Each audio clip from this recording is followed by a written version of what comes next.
Hai guys, kembali dengan Joseph di sini. Kali ini kita akan review sebuah smartphone dari Xiaomi, yaitu Redmi A2.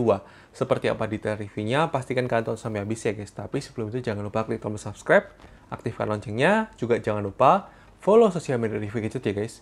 Jadi mari kita review dari Redmi A2 ini ya guys.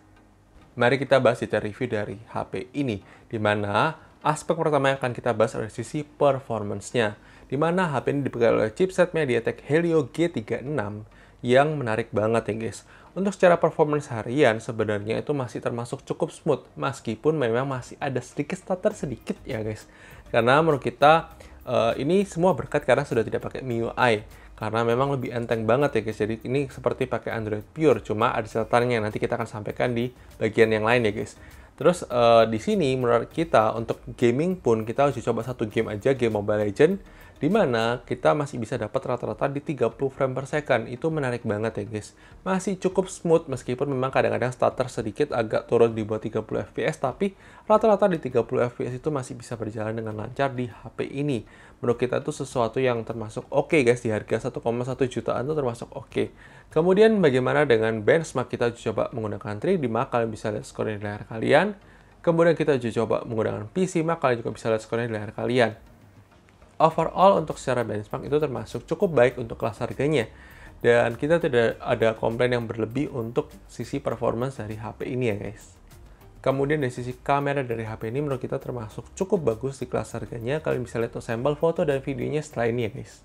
Oke guys, kali ini kita menguji coba kamera depan dari Xiaomi Redmi A2 ini. Jadi seperti ini untuk kualitas kamera depannya kalau kita rekam untuk perekaman dalam kondisi di bawah matahari yang terang banget ya. Dan menurut kita layarnya juga termasuk cukup oke banget guys, di bawah terik matahari terlihat jelas. Dan untuk kualitas gambarnya juga termasuk oke untuk perekaman kameranya.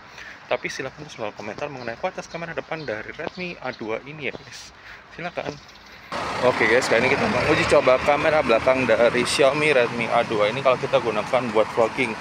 Gimana menurut kalian untuk kualitas gambarnya? Menurut kita sih termasuk cukup lumayan bagus di kelas harganya. Tapi kalian bisa lihat untuk kualitas gambarnya dan dynamic range-nya untuk di bawah terik matahari, apakah bagus atau tidak? Silahkan komentar ya guys. Silakan.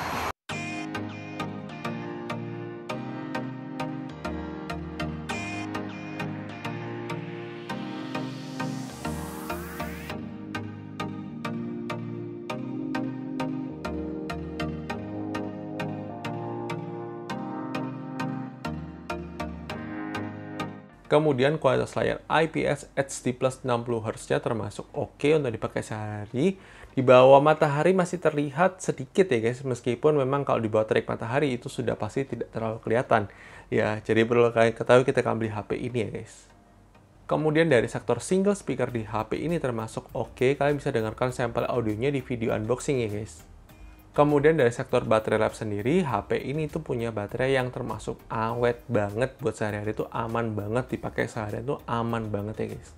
Kemudian dari sisi waktu charging sendiri, HP ini sudah dibekali oleh kepala charger 10 watt yang kita bisa full charge itu dalam waktu 3 jam ya guys. Kemudian dari desain dan build quality termasuk bagus banget untuk kelas harganya ya guys.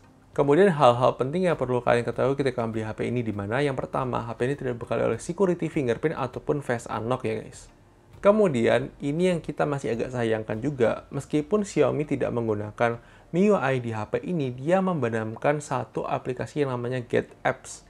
Dan itu fitur notifikasinya tidak bisa dimatikan. Dan itu sangat mengganggu menurut kita.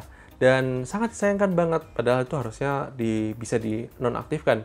Kalau di MIUI itu bisa dinonaktifkan, tapi di HP ini di-lock guys. Secara Xiaomi di-lock tetap harus ada nih notifikasinya, bahkan sehari bisa 2 kali. Dan itu cukup mengganggu menurut kita. Kemudian HP ini bisa menggunakan microSD sebagai memori internal. Kalian bisa lihat buktinya itu di video unboxing guys. Kemudian HP ini masih menggunakan micro USB yang agak disayangkan banget. Padahal di harga yang serupa itu sudah ada yang pakai USB Type-C ya guys. Kemudian HP ini sudah dibekali oleh Android 13 yang masih mendapatkan jaminan update security-nya ya guys, selama 2 tahun dari Xiaomi. Kemudian wideframe untuk nonton Netflix di HP ini adalah L3 yang artinya maksimal di 540p ya guys. itu dia tadi adalah detail review dari HP ini. Menurut kalian bagaimana? Apakah menarik atau tidak?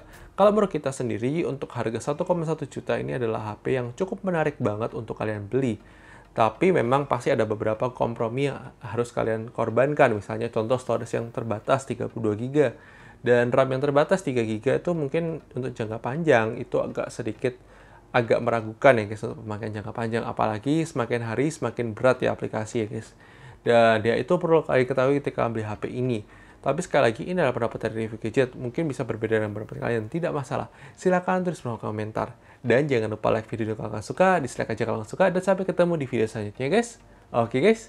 Bye-bye.